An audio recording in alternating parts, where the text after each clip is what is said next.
두려워하지 마십시오 라고 하는 말씀을 여러분들에게 드리겠습니다. 어떤 사람이 기차로 여행을 하다가 기차의 냉동칸에서 무엇인가를 찾기 위하여 그곳으로 들어갔다가 그만 문이 닫히고 말았습니다. 냉동칸에 들어간 이 사람은 큰 소리를 지르면서 문을 열어달라고 외쳤지만 기차 소리가 하도 커서 아무도 그의 부르짖는 소리를 듣지를 못했습니다. 냉동칸에 갇힌 이 사람은 이제 나는 죽었구나 생각을 하고 자기 인생을 이리저리 생각해 보면서 마지막으로 유서를 남겨야 되겠다 생각을 하고 그는 몇 자 유서를 남겼습니다. 그리고 안타깝게도 거기서 나오지 못한 채 이 사람은 죽고 말았습니다. 기차가 종착역에 도착하고 나서야 사람들은 냉동칸 문을 열었고 그곳에서 싸늘한 시신으로 피어난 시체를 그들은 꺼낼 수 있었습니다.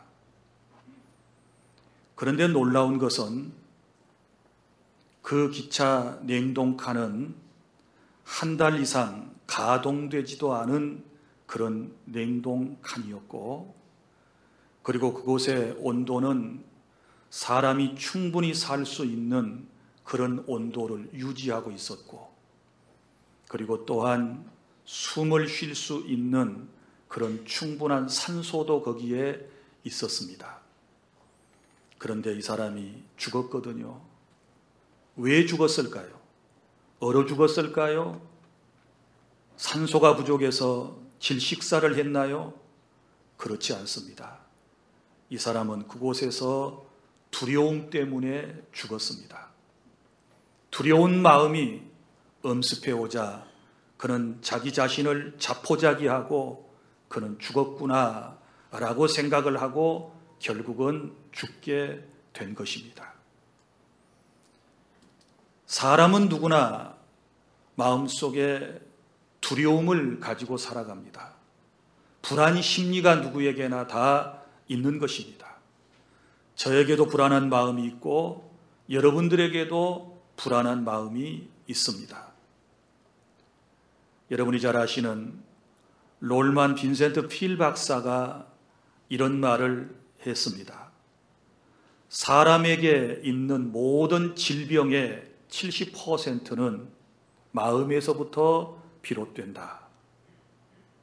마음이 약해지면 면역력이 저하되게 될 것이고 그러면 쉽게 병균이 틈타게 돼서 질병으로 고통을 받게 된다라고 말했는데 틀린 말이 아닌 것 같습니다.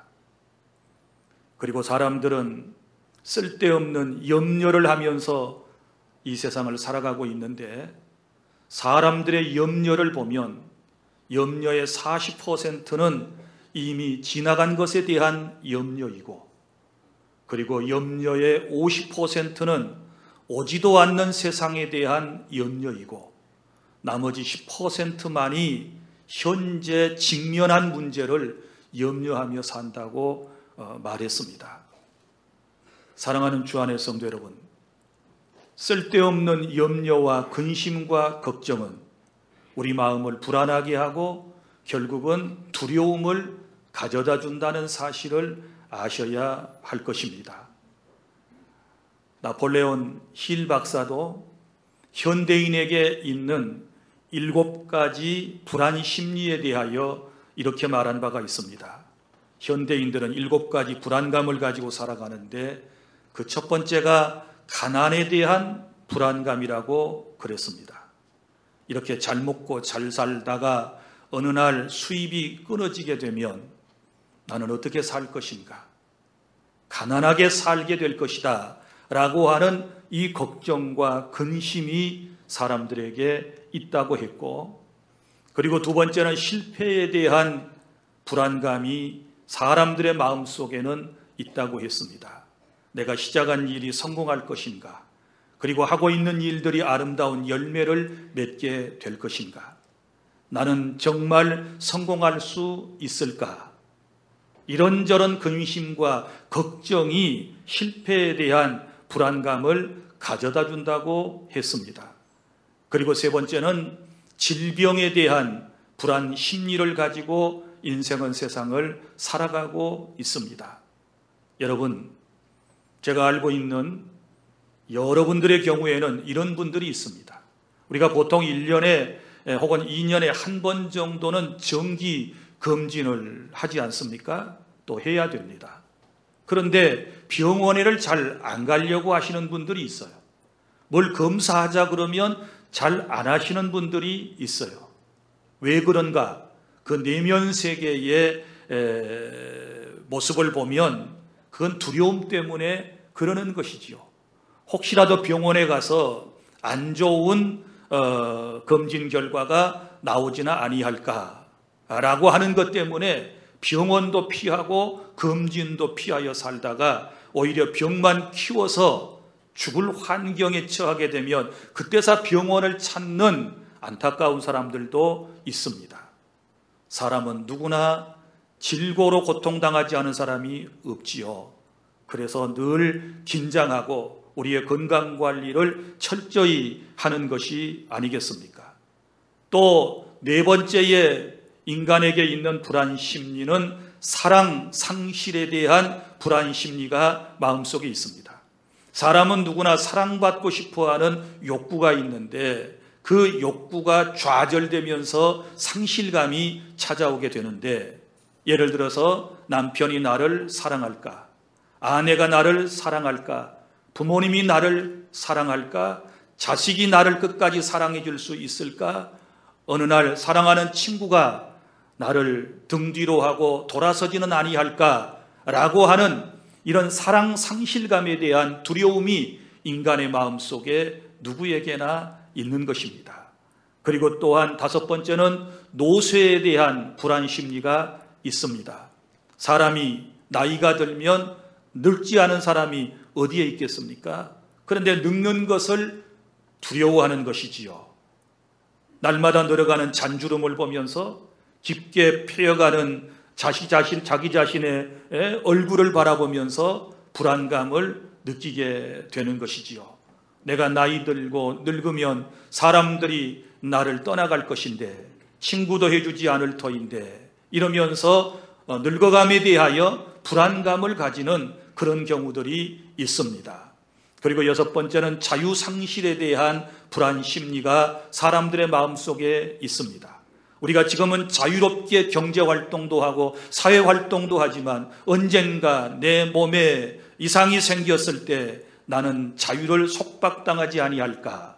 그리고 어떤 정치적, 경제적 속박에 대한 이런 두려움이 사람의 마음속에 있는 것입니다. 그리고 마지막으로 인간의 마음속에 있는 불안 심리는 죽음에 대한 불안감입니다. 지금은 애써 죽음을 여러분들이 두려워하지 않은 표정을 짓고 그렇게 믿음 생활을 하는 것처럼 보이지만, 누구나 죽음이라고 하는 것을 직면하는 순간에 인생은 그 앞에서 부들부들 떨지 아니할 사람이 거의 없다는 것입니다. 사실 여러분이 6가지 모든 인생의 두려움이라고 하는 것은 결국 7번째 나타난 이 죽음에 대한 두려움 때문에 결국은 생겨난 것이다 라고 말씀을 드릴 수 있습니다. 사랑하는 주안의 성도 여러분, 나는 오늘 여러분들에게 말씀을 전하면서 우리 주안의 성도 여러분들이 어떤 두려움에서든지 해방되기를 원하고 진정 여러분의 마음의 평화와 행복과 감사가 깃든 그런 삶을 살아가기를 바라면서 오늘 여러분들에게 몇 가지 말씀을 드리고자 합니다. 첫째로, 인간의 두려움은 어디서부터 올까요? 두려움이라고 하는 것은 도대체 어디서부터 오는가를 우리가 바로 아는 것이 중요한데, 그것은 먼저 죄에서부터 오는 것입니다. 에덴 동산에서 인류의 시조인 아담과 하와가 하나님께서 금하신 선악을 알게 하는 나무의 실과를 따먹고 난 이후부터 인간 마음속에 불안감이 생겼습니다. 범죄한 아담과 하와를 하나님께서 찾으셨습니다. 아담아, 아담아, 내가 어디 있느냐라고 부르시면서 찾으셨을 때 아담이 뭐라고 그랬습니까? 벌거벗었으므로 두려워하여 숨었나이다. 동산 나무숲 사이에 그들은 숨어 있었습니다. 왜 하나님의 낯을 피하여 숨었을까요? 죄를 지은 까닭에 그런 것입니다. 여러분, 죄를 지으면 인간은 누구나 다 부끄러움을 느끼고 두려운 마음을 가지게 되는 것입니다. 이것은 그 어떤 사람도 피할 길이 없는 것입니다. 이사야 선지자가 말한 대로 악인의 마음속에는 평강이 없는 것입니다. 죄를 지으면 누구나 그 죄에 대한 벌이 따라오지 아니할까 하는 이 두려운 마음을 안고 살아가는 것입니다. 죄에서부터 해방되는 것은 하나님의 사랑을 깨닫고 그리고 하나님의 그 놀라운 은총을 통하여 사죄의 은총을 받는 순간에 인생은 두려움에서부터 해방되는 줄로 믿으시기를 바랍니다.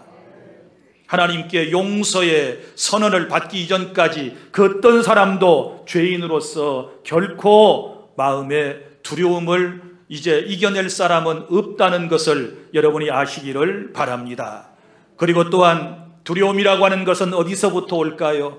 그것은 인생이 나약해질 때 두려움이라고 하는 것이 찾아오는 것입니다. 내가 영적으로 육적으로 그리고 내 믿음이 강건하면 절대로 두려워하지 않습니다. 그런데 우리가 인생이기 때문에 여러 환경을 보면서 내 마음이 약해지고 내 육체가 또 건강하지 못하게 되었을 때 우리의 마음속에 두려움이 찾아오는 것입니다.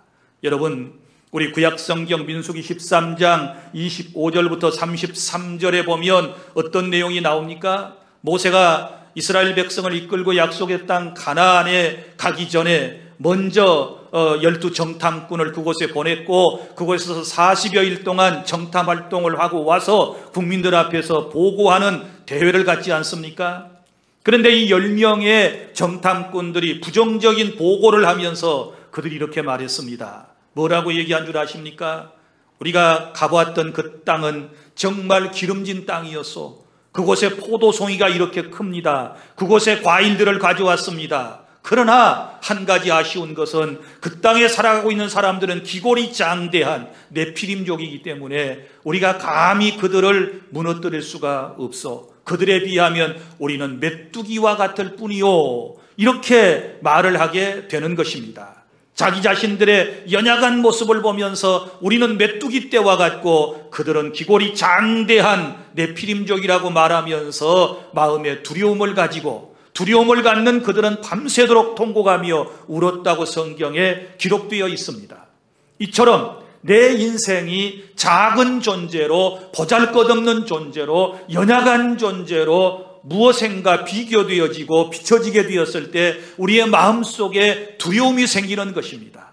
여러분, 특별히 신앙인에게 있어서 두려움이라고 하는 것은 내 믿음이 약해질 때 내가 주님으로부터 떨어질 때 그때마다 우리 안에 두려움이 찾아온다는 사실을 기억하고 하나님의 말씀으로 굳센 믿음을 가지실 수 있기를 바랍니다.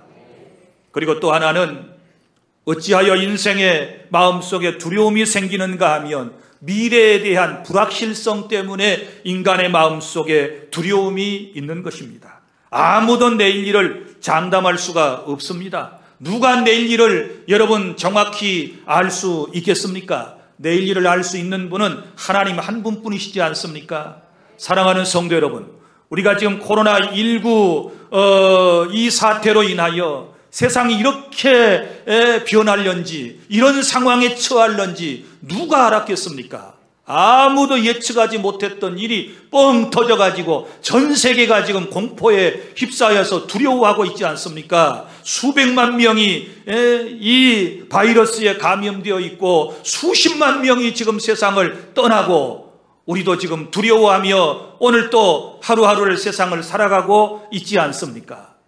인간은 이처럼 미래가 불확실하기 때문에 아무도 미래를 정확하게 예측할 수 없기 때문에 하루하루를 불안한 마음을 가지고 세상을 살아가는 그런 존재인 것입니다. 그래서 우리는 의존적인 존재가 필요하고 나를 도우시는 능력 있는 분이 우리에게 필요한데 그분이 바로 하나님이시고 우리의 구주 예수 그리스도이심을 믿으시기를 바랍니다. 그러면 둘째, 우리가 이 두려움을 극복하려면 어떻게 해야 될 것인가? 영적인 눈으로 하나님의 도우심을 바라보시기를 바랍니다. 영적인 눈으로 하나님의 도우심을 바라볼 때 우리는 이 두려운 환경을 극복해낼 수 있고 승리할 수 있는 줄 믿습니다. 오늘 본문의 내용을 간략하게 소개해드리면 이런 내용입니다. 아람이라고 하는 나라가 있었습니다. 이 나라는 강대국이었습니다. 그런데 저 북쪽에 있는 이스라엘은 남조와 북조로 갈려져 있었는데 북쪽 이스라엘을 이들이 침공하기를 원했습니다. 그래서 군사를 이끌고 저 위쪽에서부터 내려와서 늘 이스라엘을 공격하려고 하는데 번번이 이 작전 계획이 미리 탄로가 나가지고 이스라엘 백성들이 철저히 방비를 하고 준비를 함으로 이 예루살렘을 이스라엘을 무너뜨리지 못하는 그런 상황에 있었습니다. 그래서 그들이 이제 회의를 열었습니다. 왜 이렇게 우리가 저 적은 이스라엘 하나를 무너뜨리지 못하는가? 우리 가운데 아마 이 간첩이 있지 않는가? 이렇게 아람 왕이 신하들에게 얘기를 했습니다. 그랬더니 그 신하 중 한 사람이 이렇게 말했습니다. 뭐라고 얘기했는가 하면 아닙니다. 저 이스라엘 땅에는 하나님의 사람이 있는데 엘리사라고 하는 이 하나님의 선지자가 있는데 이 사람은 얼마나 능력이 있는 사람인지 왕이 침실에서 하는 이야기 내용도 다 알 수가 있고 그리고 우리가 어떤 작전 계획을 하게 되면 그것을 미리 그 선지자가 다 알아가지고 이스라엘 왕한테 알려줌으로 그들이 철저히 방비를 하게 되니 우리가 저들을 넘어뜨리지 못하는 것입니다 라고 보고를 했습니다. 그래서 아람의 왕이 이렇게 명령을 내렸지요. 그래, 그러면 그 엘리사라고 하는 사람을 사로잡아 오너라. 그 사람이 어디 있느냐? 물었더니 도단이라고 하는 곳에 엘리사라고 하는 선지자가 있다는 것을 알았습니다. 그리고는 아람의 왕이 이제 말과 병거들과 많은 군사들을 도단성으로 보내가지고 그 성을 포위를 했습니다. 그리고 점점 좁혀가지고 이 엘리사 선지자가 살고 있는 아주 가까운 곳까지 그들이 좁혀서 포위를 해 들어왔던 것입니다. 자, 이것이 모두 다 저녁에 되어진 일이었습니다. 날이 새가지고 엘리사의 사환이 밖에 나와서 보니 자기 눈에 저 아람의 군인들이 포위하고 있는 그런 모습을 보게 되는 것입니다. 그래서 이 사환이 깜짝 놀라가지고 이제 엘리사 선지자에게 뛰어들어가서 선지자여 어쩝니까? 우리 큰일 났습니다. 지금 저렇게 많은 아람의 군사들이 우리를 그리고 선지자님을 에워싸고 있습니다. 이렇게 보고를 했습니다. 그때에 엘리사 선지자가 17절에 16절에 뭐라고 얘기를 했는가 하면 대답하되 두려워하지 말라. 우리와 함께한 자가 그들과 함께한 자보다 많으니라 하고 할렐루야. 자, 여러분 보십시오. 여기서 환경은 똑같습니다. 엘리사의 사환하고 그리고 엘리사가 본 형편이 똑같습니다. 지금 함께 포위당하고 있는 것입니다. 그런데 보는 시각이 다릅니다. 이 사환이라고 하는 사람은 이 사람 청년인데 말이지요. 이 사람은 지금 뭐만 보느냐? 육신의 눈을 가지고 자신을 선지자를 포위하고 있는 아람의 군대만 보았던 것입니다. 그럴 때 마음속에 두려움이 가득 찼습니다. 그러나 하나님의 사람 엘리사는 영적인 눈이 열려서 누구를 봅니까? 하나님이 파송한 하나님의 군대를 보고 그는 두려움을 물리쳤다라고 하는 사실을 믿으시기를 바랍니다. 이게 시각의 차이예요. 사랑하는 성도 여러분, 우리는 지금 똑같은 세상을 살아가고 있습니다. 코로나19 사태로 인하여 지금 모두가 다 어려운 환경 속에 살아가고 있습니다. 모두가 다 함께 지금 두려움을 가지고 살아가고 있습니다. 그러나 우리가 이런 상황에서도 두려워하지 않고 담대하게 살아갈 수 있는 것은 엘리사 선지자가 그러했던 것처럼 우리에게 영적인 눈이 열려서 하나님의 손길을 보아야 될 줄로 믿습니다. 하나님의 도우심을 볼 수 있기를 바랍니다. 그래서 선지자는 사환에게 두려워하지 말라. 우리와 함께한 자가 그들과 함께한 자보다 많으니라 하고 기도했습니다. 그리고 자기 사환을 위하여 간구하는 것이죠. 하나님, 이 청년의 눈을 열어서 보게 해 주십시오. 이 사람도 하나님의 군대를 보게 해 주십시오 하고 기도하게 되었을 때 17절에 그 청년의 눈을 여심해 그가 보니 불말과 불병거가 산에 가득하며 엘리사를 둘렀더라. 할렐루야. 불말과 불병거는 하늘 군대인 줄로 믿습니다. 하나님께서 그들을 보호하시려고 보내신 줄로 믿습니다. 성도 여러분, 오늘 우리는 이런 은혜를 입어야 될 줄로 믿습니다. 세상 눈으로 일반 보통 사람들처럼 환경만 바라보고 호들갑 떨지 말고 두려워서 벌벌 떨지 말고 하나님이 우리와 함께 하심을 믿으시기를 바랍니다. 이 세상 끝날 때까지 우리와 영원히 함께 하시겠다고 하셨던 그 주님의 말씀을 믿으시기를 바랍니다. 지금도 성령으로 우리 가운데 임재하셔서 우리가 힘들 때에, 우리가 마음 아파할 때, 우리가 외로울 때에, 우리가 답답할 때에, 우리가 괴로움을 당하고 있을 때 주님께서 우리를 보호하심을 믿습니다.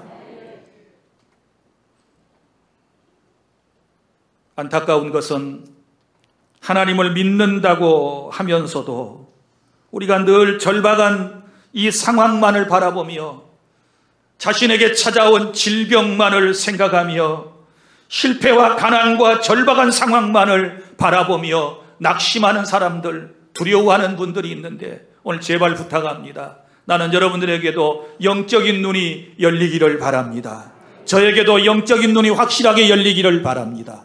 그리고 하나님의 세계를, 주님이 하시는 일들을 저와 여러분들이 볼 수 있어야 그럴 때에 우리의 마음에 두려움은 떠나가게 되고 우리의 마음에 평강이 찾아오게 될 줄로 믿습니다. 따라합시다. 하나님은 나와 함께 하신다. 나와 함께 하신다. 나를 인도하신다. 나를 보호하신다. 나를 지키신다. 믿습니까? 이런 믿음을 가지고 나아가야 우리가 두려움을 극복할 수 있는 거예요. 그리고 여기 보세요. 이제 엘리사가 하는 일들이 18절과 19절에 나오는데 이제 아람 사람이 엘리사에게 내려와요. 엘리사가 있는 곳으로 점점 더 가까이 내려옵니다. 이제 조금 있으면 붙잡혀 가겠지요. 그런데 여기서 엘리사 선지자가 기도를 하게 되는 것입니다. 뭐라고 기도합니까? 여호와께 기도하여 이르되 원하건대 저 무리의 눈을 어둡게 하옵소서 하매 엘리사의 말대로 그들의 눈을 어둡게 하신지라. 할렐루야. 여기서 어둡게 했다는 말은 앞을 바라보지 못하는 시각장애인이 되게 했다는 그런 얘기가 아니라 분명히 눈을 가지고 볼 수 있는데 자기가 잡아야 할 사람이 누구인지를 몰라보는 겁니다. 엘리사가 바로 눈앞에 있는데도 불구하고 그 사람이 엘리사인 줄을 모르도록 하나님께서 눈을 가리셨다는 얘기예요. 그래서 선지자가 그들의 앞에 이제 나타났습니다. 19절에 엘리사가 그들에게 이르되 이는 그 길이 아니요 이는 그 성읍도 아니니 나를 따라오라. 내가 너희를 인도하여 너희가 찾는 사람에게로 나아가리라 하고 그들을 인도하여 사마리아에 이르니라. 아멘. 결국은 자기들이 잡아야 할 엘리사를 알아보지 못하고 그가 이끄는 대로 어디로 따라가요? 사마리아로 따라가서 이 뒤에 이제 성경을 보면 그곳에서 이스라엘 사람들에게 포로가 되고 마른 것입니다. 이것이 하나님의 역사인 줄로 믿으시기를 바랍니다. 사랑하는 주 안의 성도 여러분, 위기의 순간에 여러분이 두려움을 없애려면 또 한 가지 방법은 하나님을 바라보고 기도해야 될 줄로 믿습니다. 여러분, 아람의 군인들이 자신을 잡으려고 왔을 때에 엘리사 선지자는 기도로 두려움을 극복하고 승리하지 않습니까? 두려우면 기도해야 돼요. 하나님 앞에 간절한 마음으로 기도하게 되면 우리 하나님께서 저와 여러분을 보호하시기 위하여 하나님의 역사를 하나님께서 이루어 주실 줄로 믿으시기를 바랍니다. 이제 말씀을 맺습니다. 우리 세상 바라보면 두려워할 일 천지입니다. 먹고 사는 것도 두렵고, 건강 문제도 그렇고, 가정 문제도 그렇고, 자식 문제도 그렇고, 사업장 문제도 그렇고, 하는 것마다 다 위기라 그러고, 다 안 되는 사람들만 우리 옆에 있고, 다 부정적인 말들만 가득 차 있는 이 세상 속에서 어떻게 우리가 이런 두려움을 극복하고 살아갈 수 있습니까? 우리는 적어도 하나님을 믿는 사람들입니다. 이제 영의 눈을 여시기를 바랍니다. 영의 눈이 띄어지시기를 바랍니다. 하나님을 보시기를 바랍니다. 하나님의 돕는 손길을 바라보면 승리하게 될 줄로 믿습니다. 그리고 기도하십시오. 주님을 바라보고 기도하면 하나님께서 두려움은 다 없애주시고 마음의 평안함을 주실 거고 결국은 원수는 망하게 될 것이고 여러분들은 주 안에서 승리하는 그런 은혜가 있게 될 줄로 믿습니다. 기도하겠습니다. 우리 아버지 하나님, 은혜와 사랑을 감사드립니다. 오늘도 주신 말씀을 통하여 우리가 두려움을 내어 쫓기를 원합니다. 아버지 하나님, 우리는 인간의 눈, 세상 사람의 눈으로만 세상을 바라볼 때는 환경만 보이니 다 두려운 것뿐이지만 그러나 우리에게 영적인 눈이 열려져서 우리가 불말과 불병거를 바라보았던 엘리사처럼 그리고 뒤늦게 눈이 띄어져 그걸 보았던 사환처럼 하나님의 군사를 바라보게 되었을 때 우리는 담대함을 갖게 될 줄로 믿습니다. 우리에게 영적인 눈이 다 열려지는 복된 시간이 되게 하여 주시옵소서. 그리고 나를 도우시는 하나님 앞에 위기의 순간순간마다 엘리사처럼 기도하여 승리할 수 있도록 도와 주시옵소서. 강하고 담대하게 하여 주시고 우리 주님 말씀 붙잡고 성경에서 하나님을 만나고 나를 찾아오신 주의 성령과 함께 이 험한 세상을 헤쳐나갈 수 있도록 이끌어 주실 줄로 믿습니다. 예수님 이름으로 기도하옵나이다. 아멘.